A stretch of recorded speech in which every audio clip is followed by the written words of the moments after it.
મંતવ્ય ન્યૂઝ પર આપણે એલન કોચિંગ ઇન્સ્ટિટ્યૂટનું સ્ટિંગ સાંભળીશું. કેટલા વાગે છૂટે છે? 1 વાગે. અમારે છે ને કે એડમિશન કરાવવું હતું. એડમિશન ચાલુ થઈ ગયું કે પતી ગયો. ફરતી દિવાળી ઉપર શરૂ થશે. તમારો કયો ક્લાસ છે? એમ્બિશન. હે? એમ્બિશન. અને કઈ સ્કૂલમાં? એલએનમાં નહીં, સ્કૂલ સ્કૂલ તો ગામડે જ. ગામડે કઈ? ગામડે હાઈ સ્કૂલ સેન્ટર. તો રોજ નહીં જવાનું અહીંયા? હા, રોજ નહીં જવાનું, પણ સ્કૂલે તો પરીક્ષા આવે ને ત્યારે જ આપણે જવાનું. તો ચાલે એવું? હા, ચાલે. એમ નહીં, અહીંયા ફૂલ ડે હોય તમારે? ફૂલ ડે નહીં, 8 થી 1. 8 થી 1? હા, અને મોટા છોકરા 11-12 લીડર ને એવા હોય ને તો સાંજે હોય. એમ નહીં, તમારા સ્કૂલનું નામ શું? સ્કૂલનું નામ શ્રી બિયા હાઈસ્કૂલ. એ તો ગામડે. પછી તમારે શ્રી બિયા હાઈસ્કૂલ એ ક્યાંય? તો ગામડે આવી. ગામડે ક્યાં? અરવલ્લી. અરવલ્લી? તો ત્યાંથી તું અહીંયા ભણવા આવ્યો છે? કયા ક્લાસમાં છે? 9મા ધોરણમાં. મારે બી એક એડમિશન કરાવતું ને એટલા માટે મેં કીધું પૂછી લઉં. મારો એક ભાઈ છે, એને કરાવવું જ છે. તાર કયું ધોરણ છે અત્યારે? 9મું ધોરણ. અને શેની તૈયારીઓ કરે? નીટ. કેવું ભણવાનું કેવું ચાલે? સારું. એટલે તમારે ગામડે કઈ સ્કૂલ કીધી? શ્રી બિહાર. પછી તમારે એલએનની સ્કૂલ જોઈતી હોય ને તો એલએન વાળા આપે છે? હા. કઈ સ્કૂલ છે? એ ખબર નહીં, પણ આપે ખરા. 30,000 કે 35,000 ફી સ્કૂલની 30,000 રૂપિયા ફી. હા. એ કપાઈ જાય અને આ લોકોની ફી હોય એ? હા. સરસ. એટલે મતલબ ધારો કે તમારા સ્કૂલવાળા કંઈ બોલતા નથી કે સ્કૂલે કેમ નથી આવતા એમ? ના, એમ ખબર હોય ને કે એલએમાં ખાલી એલ એકલી આપી રાખવાની, ટેસ્ટ આપવા એકલું જવાનું. ખાલી ટેસ્ટ આપવા જ તે? એટલે જ્યારે મેઇન પરીક્ષા આવે ત્યારે જ જવાનું? ત્યારે જવાનું. હવે દિવાળી ઉપર જવાનું અને પછી આવે ત્યારે જવાનું. સારું કહેવાય. અને આ મતલબ કોઈ પણ 8, 9, 10 કોઈ બી? હા, 8, 9, 10. તમારે કઈ સ્કૂલ છે? मतलब support Poona international school. Poona international school એટલે અહીંયા છે અમદાવાદમાં? हाँ, एक है पास में DCIS के साथ. તો આજે રજા? नहीं, मतलब मैं रोज स्कूल नहीं जाती. કેમ એવું? मतलब प्रिपरेशन करने के लिए. બરાબર. બટ પૂના ઇન્ટરનેશનલમાં એલન વાળા સેટ કરી આપશે તમને. એપ્લિકેશન દિવસ કરી આવવાનું. એટલે પણ પછી આનું ને એ લોકોનું કંઈક સેટિંગ કેવું હોય કે પછી હા, પૂના પ્રોબ્લેમ થાય ઇન્ટરનેશનલમાં આખું સેટિંગ તો તમે ડમીમાં કે? હા, હું ટેકનિકલી ડમી કહેવાય, બટ મારી સ્કૂલ છે ને એટેન્ડન્સ સેટ કરી આપે છે. એટલે આનું મારે ડમી તરીકે જ કરાવું છે. હા, તો પૂના ઇન્ટરનેશનલમાં કરી તો આપશે. વીકમાં કેટલા દિવસ આવવાનું? 2 to 3 at max. ચાલે? તમે ના બી જાઓ પણ 90% હાજરી ફરજિયાત છે, શું કરવાનું? ના એવું કંઈ નથી. એ એલન વાળા સેટ કરી આપે છે. કરી આપે? હા, અને 11th માં તો કંઈ નહીં, તમને 12th માં કદાચ જોવું પડે. જો સ્ટ્રિક્ટ થાય તો 11th માં તો એવું કંઈ ક્રાઇટેરિયા નહીં. તો તમારે શું કહેવાય, આ સ્કૂલ છે તો સ્કૂલ વાળા કંઈ બોલતા નથી એમ? અમારે એટલું નહીં. ચાલે? ચાલે, અમારે તો ચાલે. પુણે બધા છોકરા. તો આજ મુદ્દે આપણે ચર્ચાને આગળ વધારીશું. હાલ આપણી સાથે ડોક્ટર હિરેનભાઈ બેંકર કોંગ્રેસમાંથી જોડાયેલા છે અને સાથે જ ગુજરાત વાલી એકતા મંડળમાંથી ગણપતભાઈ કલાલ આપણી સાથે જોડાઈ ગયા છે. જે પ્રકારે આ મુદ્દો આખો સામે આવ્યો છે, આખું કૌભાંડનો જે પર્દાફાશ મંતવ્ય ન્યૂઝે કર્યો છે, ગણપતભાઈ હું આપને પૂછવા માંગીશ કે આ કૌભાંડ જે રીતે પર્દાફાશ થઈ રહ્યો છે, ક્યાંક ને ક્યાંક વિદ્યાર્થીઓનું ભવિષ્ય પણ જોખમમાં છે અને ક્યાંક ને ક્યાંક વાલીઓને લઈને પણ એક ચિંતાનો વિષય ઉભો થઈ રહ્યો છે કે વાલીઓને એ નથી ખબર પડતી કે પોતાના બાળકનું ભવિષ્ય કઈ દિશામાં જઈ રહ્યું છે. શું કહેશો?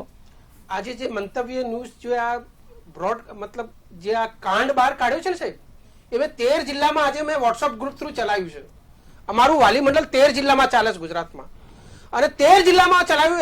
એને દેખતા આજે આ જે કર્યું એ વાલીઓને ખરેખર એક દાખલારૂપ છે કે વાલીઓને જાગવું પડશે કે આપણા સ્કૂલમાં કોણ નથી આવતું ને કેટલા ટાઈમથી નથી આવતું. એ વિદ્યાર્થીઓને કાઢવા પડશે આપણે બહાર. આ ઉદાહરણ આની પહેલા બી સુરતમાં સિક્યુરિટી ગાર્ડને લઈને પ્રિન્સિપલ પોતાનું ચલાવતો હતો કાંડ. એ હાજરી પૂરી જતો હતો, એક ગાર્ડની જગ્યાએ 5 હાજરો 3 ગાર્ડની એ હાજરીઓ મારતો હતો. એવી રીતે આ સ્કૂલનું કાંડ છે સાહેબ.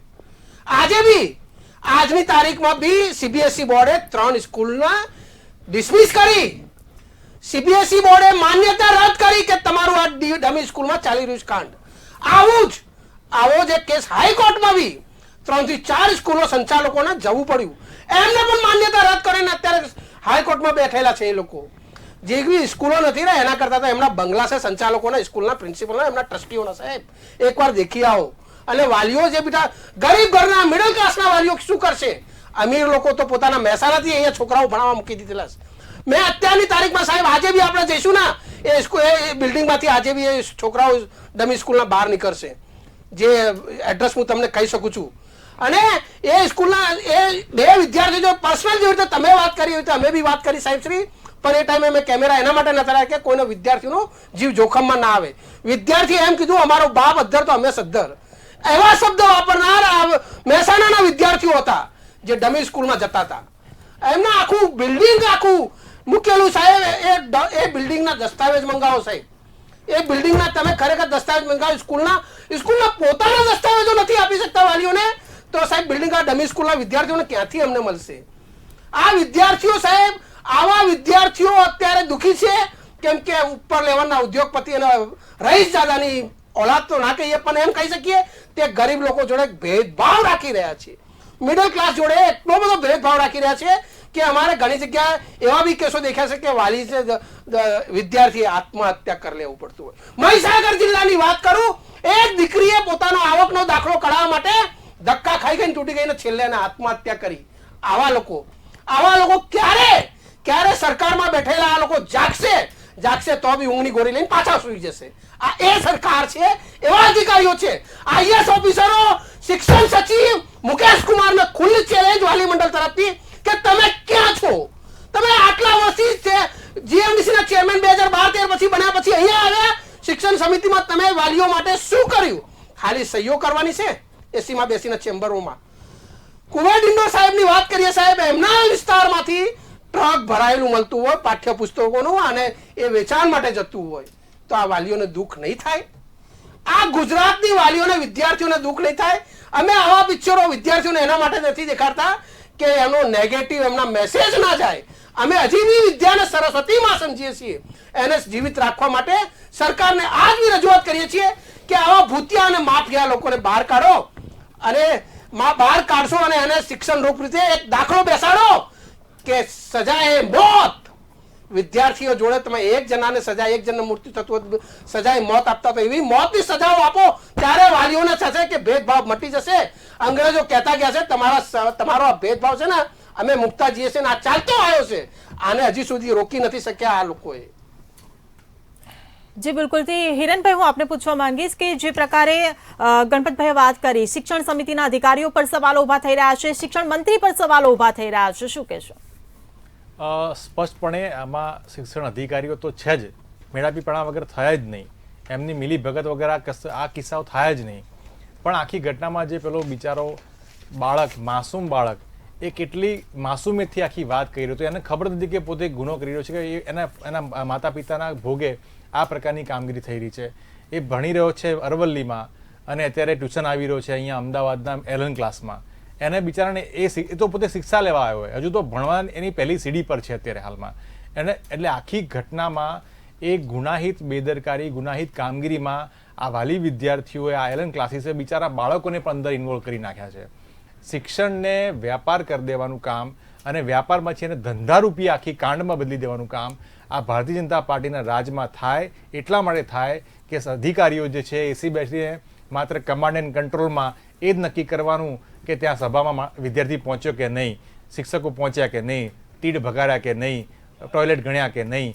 આ બધી કામગીરી જ્યારે થતી રહેશે ત્યાં સુધી શિક્ષણમાં આ પ્રકારના કાંડ વારંવાર આવતા રહેશે. ભૂતકાળમાં પણ જે પ્રકારે કાંડ આવ્યા હોય એમાં સરકારે પાણી રેડીને એને પૂરા કરી નાખ્યા છે. આજે પણ આપના માધ્યમથી જે ઉજાગર કરવામાં આવ્યું છે, હું આપના માધ્યમથી માંગ કરું છું કે જે પ્રકારની શાળાઓમાં આ પ્રકારની ભૂતિયા શિક્ષકો કે ભૂતિયા વિદ્યાર્થીઓ હોય એનું ઇન્સ્પેક્શન તાત્કાલિક કરવામાં આવે અને એને જાહેર કરવામાં આવે કે કેટલા પ્રકારની શાળાઓમાં આ પ્રકારની કામગીરી જોવા મળી રહી છે કે જ્યાં ભૂતિયા વિદ્યાર્થીઓ, ભૂતિયા શિક્ષકો ત્યાં કામ કરતા હોય. માત્ર ચોપડે શાળાઓ બતાવી દેવાની, એમાં વિદ્યાર્થીઓ બતાવી દેવાના, સરકારની સ્કીમોનો લાભ લઈ લેવાનો અને પોતાના ખિસ્સા ભરવાના. આ બધું ત્યારે જ બંધ થાય કે સંપૂર્ણ સિસ્ટમ એ સાબુતતાથી કામ કરતી હોય. એ CRC, BRC, શિક્ષણ અધિકારી અને ત્યાં બેઠેલું કમાન્ડ એન્ડ કંટ્રોલ એ પોતાની સભા ભરવાની નહીં પણ ખરેખર શિક્ષણની ગુણવત્તા સારી થાય એ ચકાસવા માટેની કામગીરી કરશે ત્યારે જ આ પ્રકારનો ક્યાંક બંધ થશે. ખાનગીકરણ શિક્ષણમાં હોય બેન, પણ આ વ્યાપારીકરણ, ધંધારી કામગીરી કરવામાં આવે છે અને એમાં સુનિયોજિત રીતે એ દિલ્હીમાં બેઠેલો મહેશ્વરી બ્રધર્સ હોય કે ગુજરાતમાં બેઠેલા ગાંધીનગરમાં બેઠેલા શિક્ષણ વિભાગના અધિકારીઓ હોય, આ બધા મેળાપીપણાથી પોતાના ખિસ્સા ભરવાની, પોતાની તિજોરી ભરવાની, પોતાના ખિસ્સા ગરમ કરવાના અને એના ભોગે આજે બાળક જે સામાન્ય બાળક છે એના મગજમાં એ વાત ઠસી ગઈ છે કે હું જે કરી રહ્યો છું સાચી વાત છે, મારે એડમિશન ત્યાં લેવાનું અને ભણવાનું એલએનમાં. એને એ વાતમાં ક્યાંય એનો ગુનાહિત ભાવ એને ક્યાંય જોવા મળતો નહીં, ના જ હોય, પણ એ આખી ગુનાહી પ્રવૃત્તિમાં આજે વાલી વિદ્યાર્થીઓ એને ધકેલી દીધું છે. જ્યારે મોટો થશે અને સમજતો થશે ત્યારે એને ખબર પડશે કે મારું બાળપણ જે હતું એ તો ક્લાસીસમાં ગયું છે, મારું બાળપણ તો જે ખરેખર શાળામાં જવું જોઈએ, ભાઈબંધોની સાથે જવું જોઈએ, શિક્ષણ સાથે જવું જોઈએ, એ તો ક્યાંય જોવા જ નથી મળ્યું. એ અત્યારે હાલમાં ક્લાસીસમાં જોવા મળી રહ્યું છે. એટલે ખરેખર શિક્ષણમાં બાળકનું બચપન પણ છીનવાઈ રહ્યું છે અને ગુણવત્તાસભર શિક્ષણ આપવું જોઈએ એ શિક્ષણ વિભાગની જવાબદારી આવે એ પણ અત્યારે ક્યાંય જોવા મળતી નથી. આ ભ્રષ્ટાચારનું એપી સેન્ટર શિક્ષણ વિભાગ એ જ્યાં સુધી સુધરશે નહીં ત્યાં સુધી આ પ્રકારની ઘટનાઓ આપણી સામે આવતી રહેશે, બાળકોના બિચારાના બચપણનો ભોગ લેવાતો રહેશે અને શિક્ષણ વિભાગમાં આ પ્રકારના કાંડ એ વારંવાર આપણને જોવા મળતા રહેશે. બેન જી બિલકુલ. ગણપતભાઈ, હું આપને પૂછવા માંગીશ કે જે પ્રકારે આપણે વિડીયો પણ જોયા અને હિરેનભાઈને સાંભળ્યા, જે પ્રકારે આ આખો કૌભાંડ જે બહાર આવ્યું છે, એટલે સવાલ એવો થાય કે જે નાના બાળકોને નાનપણથી જે શિક્ષણ મળવું જોઈએ એનાથી એ લોકોને વંચિત રાખવામાં આવી રહ્યા છે અને જે આખી ગુનાખોરી પ્રવૃત્તિ જે અહીંયા આચરવામાં આવી રહી છે, ક્યાંક ને ક્યાંક એમનો પણ અહીંયા ભોગ લેવાઈ રહ્યો છે, એમને પણ એક ભાગ બનાવવામાં આવી રહ્યો છે, તો બાળકોની માનસિકતા પર શું અસર થશે? બેન, તમે જો આજે કાંડ જે બહાર પાડ્યું ને, ખરેખર વિદ્યાર્થીને એટલું હું ગૌરવ સાથે કહી શકું એને ધન્યવાદ છે કે એને સત્ય વાત કરી. આવું સત્ય બોલનારા વિદ્યાર્થીઓ ક્યાં છે હું એમ માનું છું સાહેબ. સત્ય ઘટના તમારી સામે જે રજૂ કરી ના એવા વિદ્યાર્થીઓ આ દેશને જોઈએ છીએ. કેમ કે એ સરસ્વતી માતાનો જીભ ઉપર બેઠેલી માતા હતી. અને બીજી વાત કરીએ સાહેબ, નાના બાળકો ઉપર જે ઇફેક્ટ જે છે ને એ લાવનારા જ બી આ લોકો, મોટા લોકો જ. આ માફિયા લોકો સ્કૂલો ચલાવી રહ્યા છે એ લોકો. 7 ડે સ્કૂલની તમે વાત કરી લો, ત્યાંનો એના કોલેજ ચાલતી હતી અંદર, ત્યાંના ડોક્યુમેન્ટ ચેક કર્યા ત્યારે ખબર પડી કે આ તો આવ્યું. ત્યાં સુધી લોકો છે ને પોતાના પોકેટો ભરતા હતા. વાલીઓ બી ક્યાંક ને ક્યાંક વાલીઓને પણ દુઃખ થાય છે કે વાલીઓને પણ દુઃખ થાય કે સત્ય અમે લોકો એના માટે નથી બોલતો કે અમારા દીકરા દીકરીનું શું થશે, એમને ટાર્ગેટ કરવામાં આવે. પુના ઇન્ટરનેશનલની વાત કરીએ જુંડાલની સાહેબ, તો એમના માટે આરટી માટે અમે લડેલા એવા વિદ્યાર્થીઓને છેલ્લે રજીસ્ટ્રેટ કરવામાં આવ્યા અને સારા ઘરના લોકોના હતા ને એ લોકોના આજ બી આરટીમાં એડમિશન ત્યાં ચાલે છે. આ ભેગા ડીઓ પટેલ સાહેબે ગાંધીનગરના એમને સર્ક્યુલર બહાર પાડ્યું કે ભાઈ તમારા 33 છોકરાઓ આરટીના અમે બરખાસ્ત કરીએ છીએ. તો એની જગ્યાએ આજે બી આરટીના ક્યાંક ને ક્યાંક અંદર ત્યાં સેટલમેન્ટના હિસાબે બેઠે છે. અને ત્યાં બેસેલા પ્રિન્સિપાલ મેડમની વાત કરીએ, એમને મને ચોખ્ખી ધમકી આપી. બેન, વાલી મંડળ ગણપતભાઈના સાથે વાલીઓ હતા, આપ જાણતી હો મેં કોણ હું. એમને અધિકારી, પોલીસ અધિકારીની દીકરી બતાવી. મને દુઃખ થાય કે એમને પોતાની ઓળખાણ એક અધિકારી સત્ય હશે જે સાહેબનું નામ નથી લેવા માંગતો, તેમની દીકરી બતાવી. એ પ્રિન્સિપલ हमने धमकाया, तुम नहीं यहाँ से चले जाओ नहीं तो तुम्हारा हम क्या करेंगे उसका हालत देखो. અમે વાલી મંડળ તરફથી અમે રજૂઆત કરી, પછી શિક્ષણ મંત્રી સાહેબ જોડે ગયા. કુમાર ડિંડો સાહેબ ચાલુ સત્રમાંથી 2:30 વાગે એમની શિક્ષણ ત્યાં મળ્યા, ત્યાં અમે રજૂઆત કરી. એમને તત્કાલ ધોરણે ડીઓને ઓર્ડર કર્યો અમારી સામે અને સીધા મોકલ્યા સ્કૂલમાં. બીજા દિવસે સોમવારે તરત રેડ પાડી અને કહેવામાં આવ્યું કે આ ભેદભાવ કેમ. એટલે આ ભેદભાવ જે છે ને આ કરનારા બી સ્કૂલ સંચાલકો જ છે અને ઉપરના અધિકારીઓ. જ્યારે દંડો ઉપરથી વાગતો હોય હાઈકોર્ટનો, સુપ્રીમ કોર્ટનો અને ક્યાંક ને ક્યાંક ભગવાનનો દંડો વાગે ને ત્યારે એમને ખબર પડે છે કે આ ખોટું થઈ રહ્યું છે, ત્યારે સુધારવાનો પ્રયત્ન કરે. ત્યાં સુધી બહુ વાર થઈ ચૂકી હોય છે. પણ એક સારો સબ્જેક્ટ વિષય એ જાય છે.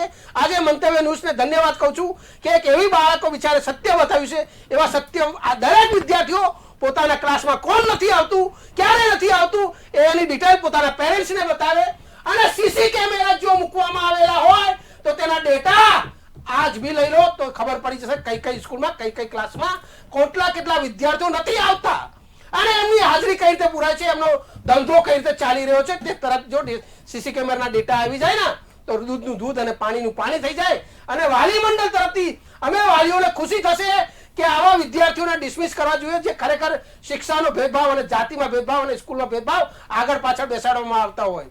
ખાંભાની વાત કરું, અમરેલી જિલ્લાની હું, કે ત્યાં અમને થોડા દિવસ પહેલામાં એક સ્કૂલમાં ઉજવવામાં આવ્યો દિવસનો, તો ત્યાં એક ટીચર એક બી ટીચર નહીં અને ગામવાળાઓ ભેગા કરીને એ લોકોને પોલીસ બંદોબસ્ત સાથે ત્યાંના અધિકારીઓને આવવું પડ્યું અને ત્યાં માફી માંગવી પડી કે અમે તમારા સ્કૂલમાં એક ટીચર નથી પણ તમે અમને કરી આપીશું, પણ આ પ્રોગ્રામ અમને કરવા દો.